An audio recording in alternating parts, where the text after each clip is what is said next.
Toi, pour toi, en tant que débutant, entre guillemets, le fait de partir sans échauffement, les caméras autour, etc. Moi, je me rappelle les premières fois que je jouais au golf, dès qu'il y avait 2-3 mecs sur le départ qui me regardaient, j'étais un peu comme ça. Donc, non, je comprends ce que… Non, franchement, j'étais content, j'ai réussi à sortir.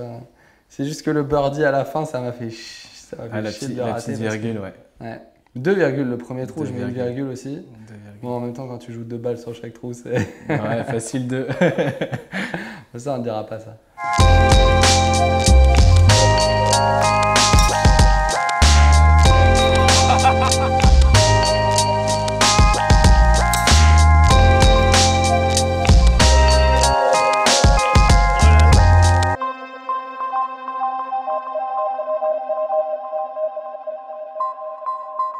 Non, mais je pense que le golf, de toute façon, tous les deux, là, pendant le confinement, bah, déjà, c'était cool parce que, juste après le déconfinement, ça nous a permis un peu de nous retrouver parce que, mine de rien, pendant la saison, c'est vrai qu'on était quand même super proches parce qu'on a vécu 2 ans ensemble en appart au Mans, etc.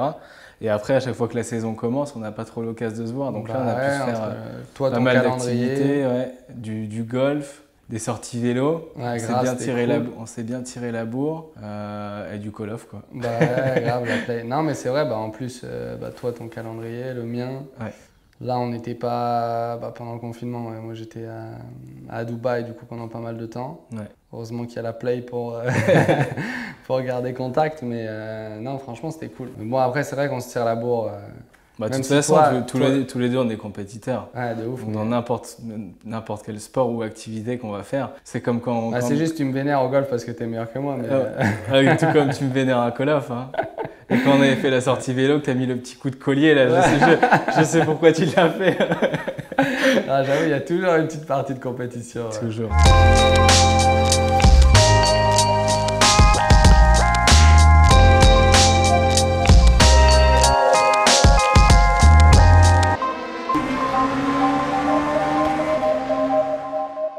Là, il y a une semaine, on a roulé pour la première fois l'un contre l'autre. Ouais, j'avoue. C'était cool, hein. J'avais pensé à ça l'autre jour, on n'avait jamais roulé l'un contre l'autre. On a toujours été un peu en décalé. Des Gran Turismo, des conneries, mais vraiment. Les soirées Gran Turismo au Mans. À l'appart. Mais on avait un volant chacun. Ouais. Mais j'avoue que là, c'est la première fois qu'on a vraiment roulé ensemble. Mais toi, comparé à la réalité, tu as trouvé ça comment l'événement en lui-même? Écoute, en termes de pilotage, j'ai trouvé ça pas trop mal. Je trouvais que pour aller vite, il fallait un peu trop surconduire par rapport à la réalité. Après, ce que j'ai vraiment apprécié, c'était la gestion du trafic finalement. Ouais. Tu vois, surtout moi l'année dernière, je peux vraiment comparer parce que j'ai fait quasiment toute la nuit tout seul au Mans. Ouais. Et là, j'ai encore roulé la nuit. Et franchement, en termes de gestion du trafic en course, j'avais presque l'impression de retrouver ce que j'avais fait en vrai au niveau de l'anticipation. Voilà, voir que j'ai une GT à tel point, je savais qu'en vrai, j'allais le dépasser à tel endroit. Et là, c'était exactement pareil. Ça m'a toujours attiré cette course-là, mais je ne savais pas trop à quoi m'attendre. Et tu te dis, c'est virtuel, tu vois, ça reste un jeu. Mais j'ai halluciné, moi j'étais à fond dedans. Mais genre la nuit, limite, j'arrivais pas à dormir parce que je voulais voir et tout ce qui allait se passer. J'ai fini mon relais, je crois que j'ai dû finir à 4 heures. Après, j'ai resté jusqu'à… J'ai fait ce relais-là avec toi. On était ensemble pendant la nuit. Mais après, tu vois, je suis resté réveillé jusqu'à 5 heures parce que tu veux voir ce qui se passe et tout. Dès que je me suis réveillé, tu vois, j'ai dormi quoi, 3h30, 4h. Premier truc, j'ai pris le téléphone et tout. 2 mois. Ouais, mais tu vois, premier réflexe, tu prends le téléphone, tu regardes où t'es, est-ce que ça s'est bien passé. Et tu sais, c'est pareil en vrai. Hein. Moi, je vois l'année dernière, je l'avais fait avec Romain Dumas qui avait fait, je sais plus, 15 participations ou 19, enfin, c'est un truc, c'est dingue. Et lui, en fait, il arrivait à dormir comme s'il venait de dîner avec sa femme et le lendemain, il allait au travail. Et moi, j'avais été incapable de dormir et il m'avait dit non, mais mes premiers 24 heures, c'était pareil. Ouais. Moi, mes premiers 24 heures l'année dernière, en vrai, j'avais pas dormi une seule minute. Ouais, j'étais incapable avec l'adrénaline, mais pas tellement avec l'adrénaline en fait. Par contre, après, tu dors pendant une semaine. Ouais, tu prends un coup de massue de ouf. Ouais. Mais bon, même là, tu vois, ça stimule, c'est resté un jeu. Après, il y avait un plateau de ouf, quand tu vois Fernando, Alonso, Jenson Button, Max, Lando, tu avais quand même plein de pilotes de F1 actuels, des pilotes de WEC, des pilotes de… Donc tout de suite, quand tu connais tous les compétiteurs, tu sais que tu vas la battre, moi, j'ai trouvé ça trop fun en fait de croiser en piste parce qu'en fait, en vrai, Tu vois, par exemple, en vrai, tu te fais doubler par une Toyota ou tu doubles une P2. Il y a peut-être une star dedans, mais tu sais pas qui est en train de piloter. Alors que là, tu as le nom au-dessus. Je viens de faire le frein à Jenson Button. Tu vois, c'est les mecs, tu les regardes à la télé quand tu étais gamin. C'est vrai que c'était vraiment fun, quoi. Ah, franchement, moi, j'ai adoré de ouf. Ça m'a donné encore plus envie de vouloir faire la course en vrai parce que tu te dis, déjà, moi, j'étais comme un ouf derrière mon ordi dans mon simulateur. Je me dis, en vrai, ça doit être… Et franchement, tu vois, là, c'était sur Simu, on n'avait pas l'engouement du public, etc. Mais en vrai, quand tu fais la parade, le pesage en centre-ville, etc., tu as une espèce d'engouement qui se crée pendant la semaine. Et au départ de la course, c'est la folie. Tu as une énergie de dingue, en fait, juste par tout ce public, etc. Alors moi, je sais que c'est un truc ça me donne vachement d'énergie et ça me met dans ma zone, tu vois. Quand tu sens que tu as un peu besoin de ça pour être dans la zone. Ah ouais, moi, en fait, tout de suite, tu vois, ça te met une sorte de tension, mais que j'adore, genre. Tu vois, genre, ça crie dans les stands, ça crie dans les tribunes, les mecs avec les drapeaux et tout. Tu sais qu'ils sont là, ils attendent de voir quelque chose. Donc toi, tu te dis, c'est bon, je vais leur montrer. C'est ce qui va me manquer, bien faire. Dis-moi. Si jamais Le Mans est à huis clos, c'est l'odeur des merguez et des barbecues. J'espère que ça va revenir parce que moi, c'est comme en foot. Je pense que le foot, quand t'as pas les spectateurs, le stade, le public, t'as l'impression de faire un match d'entraînement. À mon avis, c'est le même truc. Nous, finalement, on n'a pas cette énergie du public pendant l'action. On l'a avant, on l'a après. C'est sûr que si tu gagnes un Grand Prix, toi, ou que moi je gagne une course de LMS, ou que je gagne Le Mans, tu es sur le podium, tu es content d'avoir le public, etc. Là, c'est vrai franchement, que je pense que c'est ça. Le Brésil, ce qui m'a le plus marqué, quand tu es sur le podium, et là, tu vois, je sais pas, il y avait 10 000 personnes ou 15 000 personnes juste devant le podium.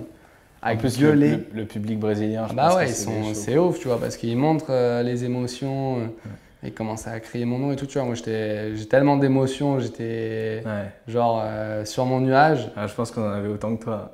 Mais tu vois, j'étais sur mon nuage, j'entends crier et tout. Je me dis, mais c'est en train de gueuler gaz, les gars. Tu sais pas si Après, je me dis, non, vas-y, je suis en train de rêver, vas-y, je pète un plomb et tout. Donc, bref, je fais mon truc. Et après, Canal, ils m'ont montré les images. Tu revois la vidéo et t'hallucines. C'est ouf.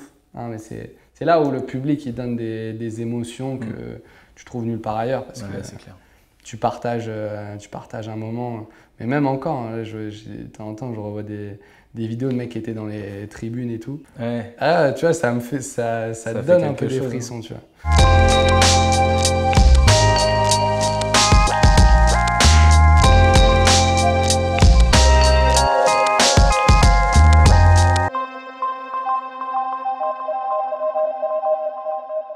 Le Mans, c'est sûr qu'il n'y aura pas de public. Non, ça c'est pas sûr. Ça c'est pas sûr. Ils n'ont pas encore communiqué là-dessus. J'ai vu que Jean-Éric, il espérait les faire avec toi. Moi, ce que j'ai dit, moi ça me chauffe. Maintenant que j'ai fait ça, j'ai testé en simulateur. C'est toujours une course qui m'a plu, sachant qu'on a vécu là-bas, nous, tous les deux. On allait se faire les footings autour du circuit. Grave, tu vois. Même, on était à 200 mètres du circuit. On était là-bas même pendant des 24. Je pense qu'on a pas la période du bac.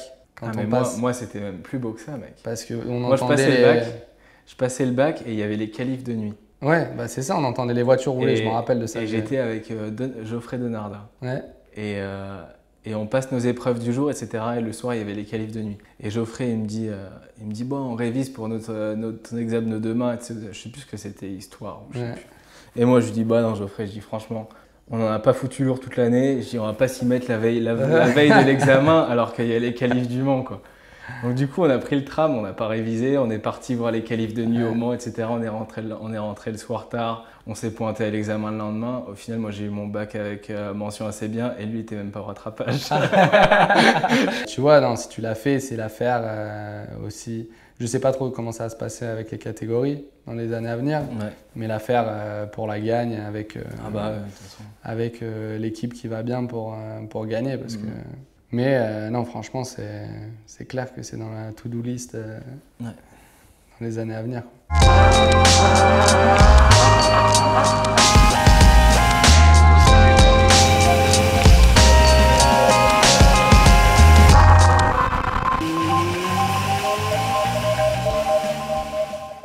Bon, et toi, du coup, tu le vois comment l'avenir? Parce que tu touches un peu à tout, à tous les sports, toutes les catégories. Tu es allé aux States, là, tu es revenu avec l'endurance.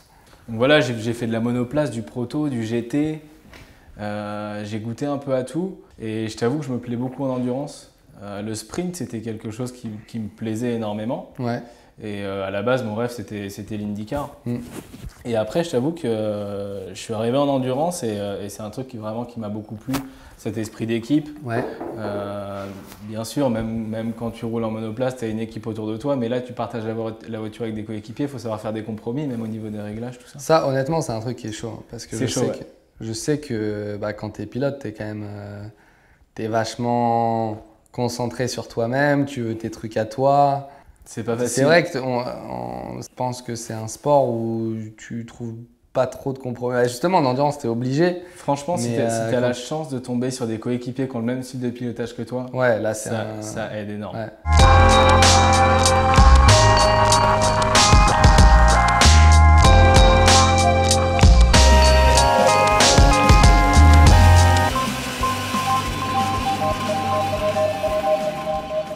Du coup, Pierre, t'en as pensé quoi de cette série sur Netflix, les 2 saisons qui ont suivi la Formule 1, t'en as pensé quoi? Bah écoute, dans l'ensemble, franchement, bien. Je pense que pour l'image de la F1, ça a apporté, de ce que j'ai pu entendre, c'est retour que positif.